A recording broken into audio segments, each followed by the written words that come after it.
These pictures capture an emotional end to one of the most painful chapters of the war in Gaza. On Monday, 11 toddlers who have never known their parents, never known Gaza, were reunited with their families. They were among 29 premature babies evacuated from a neonatal intensive care unit in Gaza in 2023, when Israeli forces raided the hospital over accusations that Hamas had used it for military purposes. The babies were sent to Egypt. Their parents were not allowed to go with them.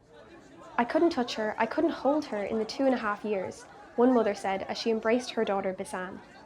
"Today is like a birthday, like a new beginning, and I will make up for everything my daughter was deprived of, God willing," she said. The UN-backed mission to reunite the children with their parents was enabled by last October's ceasefire deal. During the 2-year war, Israel's attacks destroyed and damaged medical facilities and neonatal units across Gaza.